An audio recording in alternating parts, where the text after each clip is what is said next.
بعد اعوذ باللہ السمیع العلیم من الشیطان الرجیم بسم اللہ الرحمن الرحیم وقالت الیہود لیست النصارى علی شیء وقالت النصارى لیست الیہود علی شیء وهم یتلون الکتاب کذالک قال الذین لا یعلمون مثل قولہم فاللہ یحکم بینہم یوم القیامہ فیما کانوا فیہ یختلفون۔ وقالت الیہود، اور کہا یہودیوں نے،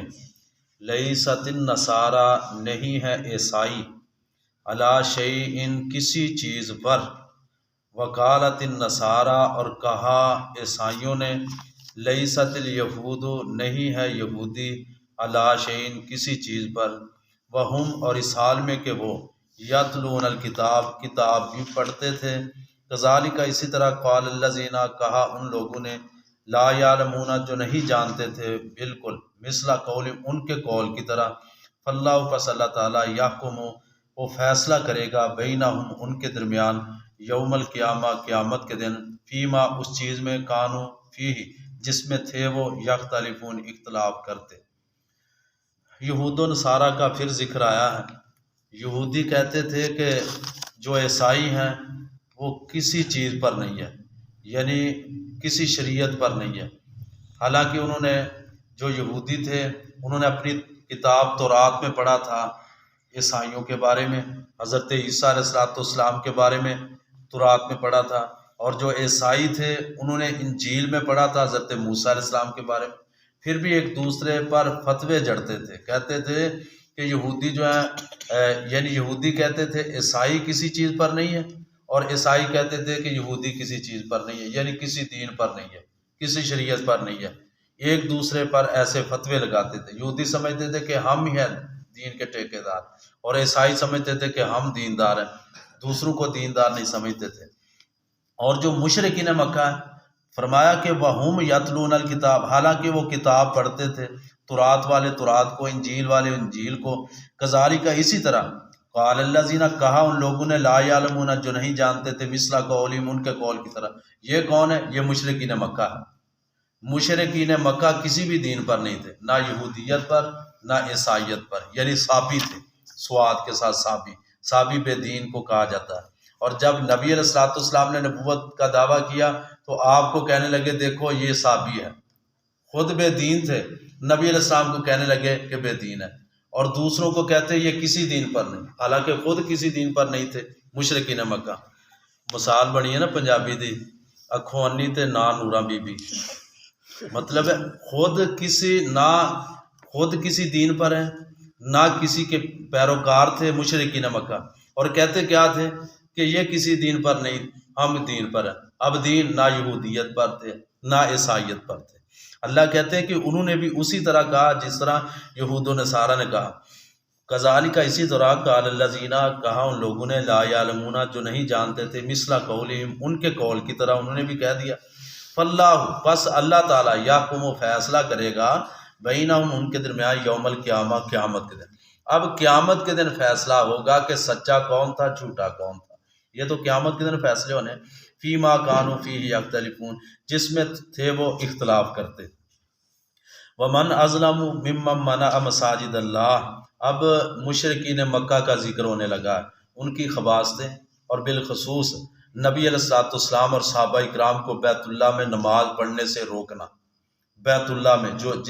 ایسا وہ گھر ہے جس کی نسبت اللہ نے خود اپنی طرف کی ہے کہ اللہ کا گھر ہے۔ ویسے تو یہ مسجد، یہ بھی اللہ کا گھر ہے، ہر مسجد جو ہے وہ اللہ کا گھر ہے، لیکن بیت اللہ جو مسجد حرام ہے وہ ایسی مسجد ہے جس کی نسبت اللہ نے خود اپنی طرف کی ہے، یہ اللہ کا گھر ہے، ڈائریکٹ اللہ نے نسبت کی ہے اس کی اپنی طرف۔ بیت اللہ اتنا بڑا اس کا نام ہے، لوگ اس کی طرف جاتے تھے، طواف کرتے، سارا سلسلہ، اور بڑے بڑے انبیاء علیہ السلام نے وہاں طواف کیا۔ تو یہ مشرکین مکہ نبی علیہ السلام کو بیت اللہ میں نماز پڑھنے سے روکتے تھے، اسی کی طرف اشارہ ہے۔ ویسے کچھ مفسرین نے یہ کہا ہے کہ جو عیسائی تھے نا، عیسائی، وہ رومی بادشاہ کے ساتھ مل کر وہ بیت المقدس میں یہودیوں کو نہیں آنے دیتے تھے۔ یہ قول ہے لیکن یہ شاذ ہے۔ زیادہ راجح بات یہ شان نزول اس کا یہی ہے کہ مشرکین مکہ جو نبی علیہ السلام کو اور صحابہ کرام کو جو نئے نئے اسلام میں داخل ہو رہے تھے، حضرت ابوبکر جیسے، حضرت علی مرتضیٰ جیسے رضی اللہ تعالیٰ، نئے نئے اسلام میں داخل، ان کو بیت اللہ میں نماز نہیں پڑھنے دیتے تھے، اسی کی طرف اشارہ ہے۔ فرمایا ومن ازلم، اور کون بڑا ظالم ہو سکتا ہے، ممن اس شخص سے، مانا جس نے روکا مساجد اللہ، اللہ کی مسجدوں سے، یذکر فیہا اسمہ، کہ اس میں اللہ کا نام لیا جائے، اس کا ذکر کیا جائے، یعنی اس سے بڑا ظالم کوئی بھی نہیں ہے۔ سب سے بڑا ظالم وہ ہے جو اللہ کے گھر میں آنے سے کسی دوسرے کو روکتا ہے، خرابی ڈالتا ہے۔ آج کل ہماری مساجد میں اسی طرح بہت کم ہے،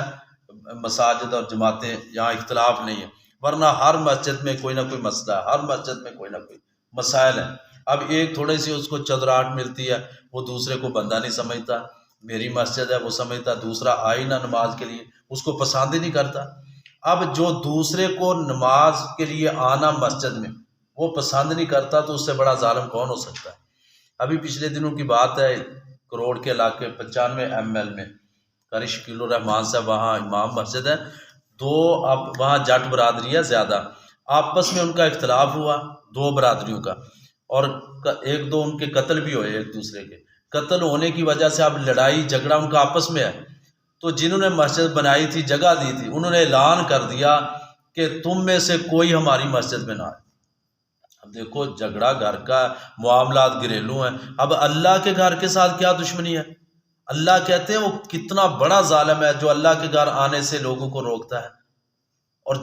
جس کو اللہ تعالیٰ توفیق دیتا، مسجد بن گئی، اللہ کا گھر بن گیا، وہ سمجھتا بس میں ہوں اور کوئی نہ ہو وہاں، تو بہت بڑا ظالم ہے۔ سب سے بڑا ظالم وہ شخص ہے جو اللہ کے گھر میں آنے سے کسی دوسرے کو روکتا ہے، ٹوکتا ہے، اس کو پریشان کرتا ہے۔ فرمایا ومن ازلم، کون بڑا ظالم ہو سکتا ہے، ممن اس شخص سے، مانا جس نے روکا مساجد اللہ، اللہ کی مسجدوں سے،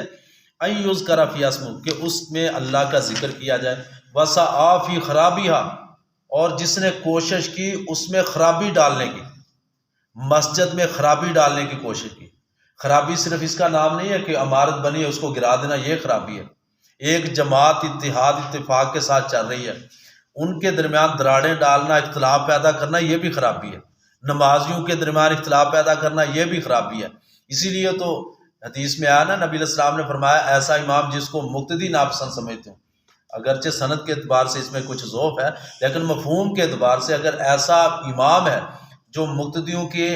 یعنی نماز، اس کی نماز میں کچھ غیر سنت طریقہ ہے، جبکہ مقتدی اس کو ناپسند سمجھتے ہیں، پھر اس امام کو نماز نہیں پڑھانی چاہیے۔ کیوں؟ جب امام پر مقتدیوں کا اعتماد نہیں ہوگا تو پھر نماز میں وہ خشوع و خضوع نہ ہوگا، وہ دل میں یہی سوچے گا پتہ نہیں میری نماز ہوئی ہے یا نہیں۔ تو سب سے پہلے امام پر اعتماد کرنا ضروری ہے، اگر اعتماد ہو تو اس کے پیچھے نماز پڑھنی چاہیے، اگر اعتماد نہ ہوگا اب خرابی پیدا ہوگی۔ تو اس امام کو خود سوچنا چاہیے کہ میری وجہ سے جماعت کی دنیا خرابی پڑ رہی ہے، وہ خود چھوڑ دے مصلی، وہ خود چھوڑ دے، عزت بھی اسی میں ہے، اور شریعت بھی یہی کہتی ہے، نہ کہ زبردستی وہ مصلی کا امام بنا رہے جس کی وجہ سے جو مقتدی یا نمازی وہ پریشان۔ تو فرمایا کہ اس سے بڑا ظالم کون ہو سکتا ہے، وسعی فی خرابیہ، جس نے کوشش کی خرابی ڈالنے کی۔ مشرکین مکہ نے نبی علیہ السلام کو منع کیا تھا مسجد حرام میں نماز پڑھنے سے، اسی کی طرف اشارہ کیا گیا۔ فرمایا اولئک، یہی لوگ ہیں، ما کان لہم، نہیں ہے ان کے لیے، ان یدخلوہا، کہ داخل ہوں اس میں، الا خائفین، مگر ڈرنے والے، یعنی اس مسجد حرام میں وہی داخل ہوں گے جو اللہ سے ڈرنے والے ہیں۔ لہم، ان کے لیے، فی دنیا میں خزی و رسوائی ہے، والا، اور ان کے لیے فی الآخرت، آخرت میں عذاب عظیم، بہت بڑا عذاب ہے۔ جو اللہ کی مسجدوں میں خرابی ڈالتے ہیں اور نمازیوں کو روکنے کی کوشش کرتے ہیں کہ اللہ کا ذکر کیا جائے اس میں، فرمایا ان کے لیے آخرت میں عذاب ہے بہت بڑا، اور دنیا میں بھی رسوائی ہے۔ وَلِلَّهِ الْمَشْرِقُ وَالْمَغْرِبُ، اور اللہ کے لیے مشرق اور مغرب، فَأَيْنَمَا، پس جہاں کہیں بھی، تولو، تم پھرو، فَثَمَّ وَجْهُ اللَّهِ، پس وہاں اللہ کا چہرہ ہے۔ اس کا شان نزول ہے یہ ہے کہ نبی علیہ السلام جب مکہ سے ہجرت کر کے صحابہ کرام سمیت مدینہ میں گئے تھے، تو ہجرت کے بعد اللہ تعالیٰ، آپ صلی اللہ علیہ وسلم کی منشا تھی، آپ بار بار آسمان کی طرف دیکھتے کہ کاش کہ ہمارا قبلہ کعبہ بن جائے۔ آپ کی خواہش تھی، آگے چل کر آئے گی یہ بات دوسرے پارے میں، آپ کی خواہش کے مطابق اللہ تعالیٰ نے قرآن کی آیت نازل فرمایا فولی واجہ کا شطر مسجد الحرام، کیا پیغمبر اپنا چہرہ مسجد حرام کی طرف پھیریے۔ جب یہ حکم آیا، مدینہ کے پاس جو یہودی تھے انہوں نے اعتراض کیا تھا صحابہ اکرام پر، کہنے لگے دیکھو پہلے ان کا قبلہ بیت المقدس تھا، اب انہوں نے کعبہ کی طرف چہرے پھیر لیے، وہ قبلہ بن گیا، اب ان کا کیا بنے گا، پہلی نماز ان کا کیا۔ تو اللہ تعالیٰ نے یہ قرآن کی آیت نازل فرمائی کہ اللہ کے لیے ہے مشرق اور مغرب۔ بیت المقدس کی طرف منہ کر کے نماز پڑھتے تھے وہ بھی اللہ کے حکم سے، بیت اللہ کی طرف آپ منہ کر کے نماز پڑھتے ہیں یہ بھی اللہ کے حکم سے، تو لہٰذا اللہ ہی کے لیے مشرق اور مغرب۔ فَإِنَّمَا پس جہاں کہیں بھی تولو تم پھرو فَثَمَّ وجہ، اللہ کا چہرہ وہاں ہے۔ اور یہاں دوسرا مفہوم مفسرین نے یہ بھی لیا ہے اور لیا جا بھی سکتا ہے کہ ایک آدمی سواری پر سوار ہے، وہ نفلی نماز پڑھنا چاہتا ہے، اب اس کو یہ بھی گویڑ نہیں لگ رہا کہیں غیر علاقے میں ہے کہ قبلہ کس طرف ہے، وہ سواری کے اوپر نفلی نماز نیت کر کے کہ اندازہ لگا کے کس طرف قبلہ ہے، اندازے کے ساتھ نماز پڑھنا شروع کر دے تو جہاں بھی نماز پڑھے گا وہاں اللہ کا چہرہ ہے، یعنی اس کی نیت کو اللہ تعالیٰ دیکھتے ہیں کہ اس کا کیا ارادہ ہے، لیکن اس کو اندازہ نہیں ہو رہا، کوئی بندہ بھی نہیں مل رہا جو اس کی رہنمائی کر سکے کہ قبلہ کدھر ہے، اندازے کے ساتھ وہ نماز پڑھ لے تو اس کی نماز ہو جائے گی، کیونکہ وہاں اللہ کا چہرہ، اس کی نیت خالص ہے، اللہ تعالیٰ نیت کو جانتا ہے، لیکن اس کو کنفرم نہیں ہو رہا اب قبلہ کدھر ہے، اندازے کے ساتھ نماز پڑھ لے، نفلی ہے یا فرضی ہے، بالخصوص سواری پر نفلی نماز بھی پڑھی جا سکتی ہے۔ ان اللہ بشاء اللہ تعالیٰ واسع علیم، وسیع علم رکھنے والے۔ وقالوا اتخذ اللہ ولدا، اور کہا انہوں نے کہ اللہ تعالیٰ نے پکڑی ہے اولاد، سبحان اللہ، حالانکہ وہ پاک ہے، سبحان وہ پاک ہے اس سے، بل لہو بلکہ اسی کے لیے، ما فی السماوات جو کچھ آسمانوں میں ہے، والارض اور زمین میں، کل لہو قانتون ہر ایک اس کے لیے فرما بردار ہے، بدیع السماوات والارض وہ پیدا کرنے والا آسمانوں کو، والارض اور زمین کو، وَإِذَا قَضَىٰ أَمْرًا اور جب فیصلہ کرتا ہے کسی کام کا، فَإِنَّمَا پس بے شک، یقول لَهُ وہ کہتا اس کو کن ہو جا، فَيَكُونُ پس وہ ہو جاتا ہے۔ اللہ تعالیٰ کوئی بھی فیصلہ کرنا چاہتے ہیں تو اللہ کہتے ہیں ہو جا، وہ ہو جاتا ہے، نہ اللہ تعالیٰ کو نعوذ باللہ محنت کرنی پڑتی ہے، صرف کلمہ کن اللہ کہتے ہیں وہ ہو جاتا ہے، جو ہونا ہوتا ہے وہ ہو جاتا ہے۔ وقال الذین کہا ان لوگوں نے لا یعلمون جو نہیں جانتے کہ لولا یکلمنا اللہ کیوں نہیں کلام کرتا ہم سے اللہ تعالیٰ، او تاتینا آیا یا ہمارے پاس تو لے آ کوئی آیت، یا ہمارے پاس آ جائے کوئی نشانی، او تاتینا یا آ جائے ہمارے پاس آیا کوئی نشانی، کذالک اسی طرح قال الذین کہا تھا ان لوگوں نے من قبل جو ان سے پہلے تھے، مثل قولہم ان کے قول کے مطابق۔ اب یہ کون کہہ رہے ہیں؟ مشرکین مکہ۔ پیچھے آپ نے پڑھا تھا کہ یہودیوں نے کہا تھا کہ ہم اللہ موسیٰ علیہ السلام کو کہا تھا جب تک ہم اللہ تعالیٰ کو واضح طور پر دیکھ نہ لیں گے ہم تجھ پر ایمان نہیں لائیں گے، نہ تیرے رب پر ایمان لائیں گے۔ تو یہاں مشرکین مکہ نے مطالبہ کر دیا نبی علیہ السلام کو کہ کہنے لگے کہ لولا یکلمنا اللہ، اللہ ہم سے ڈائریکٹ کلام کیوں نہیں کرتا، نعوذ باللہ، یہ اعتراض کیا تھا انہوں نے۔ او تاتینا آیا یا پھر ہمارے پاس کوئی ایسی نشانی آ جائے آسمان سے ہم واضح دیکھ لیں۔ بعض قرآن کی آیات میں یہاں تک بھی آیا کہ انہوں نے یہ بھی مطالبہ کیا تھا کہ اللہ تعالیٰ ہمارے لیے زمین کو پھاڑ دے یا آسمان سے کوئی ایسا ٹکڑا نازل کر دے عذاب کا ہماری آنکھوں کے سامنے، ہم سمجھ لیں گے کہ تو واقعہ سچا نبی، نعوذ باللہ۔ خود عذاب کو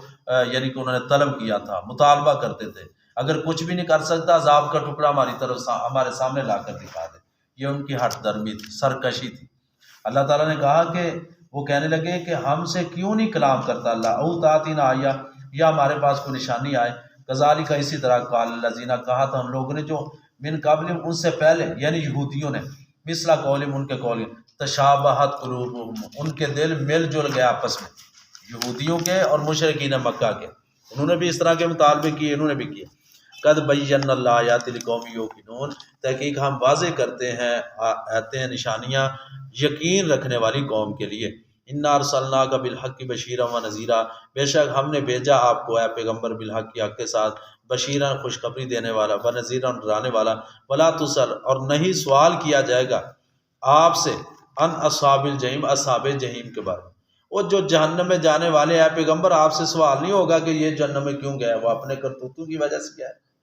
اب آپ پابند نہیں ہیں ان کو جہنم سے بچا کر جنت میں لے جانے کے، اللہ کہتے ہیں کہ تم سے سوال نہیں کیا جائے گا کہ یہ جہنم میں کیوں چلے گئے۔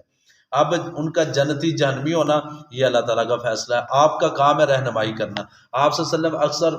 موقع پر پریشان ہو جایا کرتے تھے، اللہ نے کہا فلا اللہ کا باقی النفسہ کا، اللہ نے یہاں تک کہہ دیا ہے پیغمبر شاید کہ اپنے آپ کو کھپا رہے ہیں کہ یہ مسلمان کیوں نہیں ہوتے، آپ ان چیزوں کی پریشانی نہ لیں، آپ کا کام ہے میرے پیغام کو ان تک پہنچا دینا، ہدایت دینا وہ میں رب کا کام ہے، آپ کا کام نہیں ہے۔ یہاں بھی اسی طرف اشارہ ہے، فرمایا کہ نہیں سوال کیا جائے گا جہنم والوں کے بارے میں، آپ سے سوال نہیں کیا جائے گا۔ ولن ترضان کل یہود ولن نصارا، اور ہرگز نہیں راضی ہوں گے ان کا آپ سے الیہود یہودی، اور نہ ہی ولن نصارا، اور نہ ہی عیسائی، یہ ہرگز راضی نہیں ہو سکتے، ہر طرح کی نشانی بھی ان کے سامنے لا کر دکھا دیں یہ راضی نہ ہوں گے، حتیٰ کہ تتبع ملتہم، ان کے دین کی آپ پیروی کر لیں، جب تک ان کے دین کی پیروی نہ کر لیں گے یہ آپ پر راضی نہ ہوں گے، تو یہ ہو نہیں سکے گا، آپ تو پیروی نہیں کر سکتے ان کے دین کی، انہوں نے تب راضی ہونا جب ان کے دین کی پیروی کرو گے۔ کل کہہ دیجئے ان ہدی اللہ، بے شک اللہ کی ہدایت، هو الہدا، وہی اصل ہدایت ہے، والا ان اتبعت اہواہم، اگر آپ پیروی کریں گے اہواہم ان کی خواہشات کی، بعد الذی، بعد اس کے جو جاءک آ چکی آپ کے پاس، من العلم، علم یعنی علم کے آ جانے کے بعد بھی اگر ان کی خواہشات کے پیچھے چلیں گے نا، وہ تو کہیں گے یہ بھی کر کے دکھا دے، یہ بھی کر کے دکھا دے، یہ بھی کر، اب کون کون سے ان کی بات پر عمل کریں گے آپ، لہٰذا ان کو چھوڑو ان کی عادت پر، ان کو راضی کرنا آپ کا کام نہیں ہے، یہ اس وقت راضی ہوں گے جب اپنا دین چھوڑ کر آپ ان کے دین پہ چلے جائیں، اور یہ ہو نہیں سکے گا۔ فرمایا ما لک من اللہ من ولی ولا نصیر، نہیں آپ کے لیے، نہیں ہوگا آپ کے لیے اللہ کی طرف سے کوئی دوست اور نہ کوئی مددگار۔ الذین آتیناہم الکتاب، وہ لوگ جن کو دی ہم نے کتاب، یتلون، وہ تو پڑھتے ہیں اس کو حق کا تلاوت، جس طرح پڑھنے کا حق ہے، اولئک، یہی لوگ ہیں، یؤمنون بھی، ایمان لانے والے اس کے ساتھ۔ یہ اصل اشارہ ہے جو تورات پڑھنے والے، تورات کے عالم عبداللہ بن سلام جیسے، ان کی طرف اشارہ ہے کہ انہی میں سے ایسے بھی لوگ ہیں جنہوں نے اس قرآن کو پڑھا جس طرح پڑھنے کا حق تھا۔ دوسرا معنی یہ بھی مفسرین نے کیا قرآن کو سمجھا جس طرح سمجھنے کا حق ہے، تیسرا معنی قرآن کو مانا جس طرح ماننے کا حق تھا۔ عبداللہ بن سلام جیسے مثال سامنے ہے، وہ یہودیوں کے بہت بڑے عالم تھے، تورات کے عالم تھے، انہوں نے تورات میں پڑھا ہوا تھا نبی علیہ الصلوۃ والسلام کے نشانیاں، اسی لیے تو وہ ایمان لائے حضرت عبداللہ بن سلام۔ اور سب سے پہلے آپ صلی اللہ علیہ وسلم جب مدینہ میں پہنچے، آپ نے فرمایا تھا، حضرت عبداللہ بن سلام کہتے ہیں کہ میں نے پہلا خطاب آپ کا سنا، آپ نے فرمایا تھا افشوا السلام واتموا الطعام واصلوا الارحام وصلوا باللیل والناس نیام تدخلوا الجنۃ بالسلام۔ فرمایا چار کام تم کر لو، سب سے پہلا خطبہ جو آپ نے مدینہ میں جا کر دیا تھا، افشوا السلام، سلام کو عام کر دو، السلام علیکم، السلام علیکم، ہر موقع پر ادھر سے آیا ادھر سے دروازہ بدل کر آنا، السلام علیکم، جاتے وقت سلام کہنا، آتے وقت سلام، یعنی سلام کو عام کرنا چاہیے۔ اگر کوئی مسافر ہے، کوئی کھڑا ہے اس کو سلام کرے، کوئی کھڑا ہے بیٹھنے والے کو سلام کرے، کوئی تیز رفتار ہے وہ آہستہ رفتار والے کو سلام کرے، افشوا السلام، سلام کو عام کر دو، واتموا الطعام، اور ایک دوسرے کو کھانا کھلاؤ، کھانے کھلانے سے محبتیں بڑھتی ہیں، اتفاق اتحاد کی دعوت ایک دوسرے کو ملتی ہے، اور سینے کے بغض اور کینے دور ہوتے ہیں۔ فرمایا واتموا الطعام، کھانا کھلاؤ، واصلوا الارحام، اور رشتہ داری کو جوڑو، رشتہ داری کو جوڑو، اور وصلوا باللیل والناس نیام، رات کے وقت تم نے نماز پڑھنی ہے جب لوگ سو رہے ہوں، یعنی نماز تہجد کا اہتمام۔ فرمایا یہ چار کام تم کر لو، تدخلوا الجنۃ بالسلام، تم سلامتی کے ساتھ جنت میں داخل ہو جاؤ گے۔ یہ آپ کا خطبہ عبداللہ بن سلام نے سنا تھا، مسلمان ہوئے کیونکہ انہوں نے تورات میں آپ صلی اللہ علیہ وسلم کی نشانیاں بعض پڑھی ہوئی تھی، تو اسی کی طرف اشارہ کہا کہ دیا ہم نے ان کو کتاب، یا تو وہ پڑھتے تھے اس کو حق کا تلاوت، جس طرح تلاوت کرنے کا حق تھا، اولئک، یہی لوگ ہیں، یؤمنون، ایمان لانے والے بھی اس کے ساتھ، ومن یکفر بھی، جو کفر کرے فاولئک، یہی لوگ ہیں، هم الخاسرون، خسارہ پانے والے۔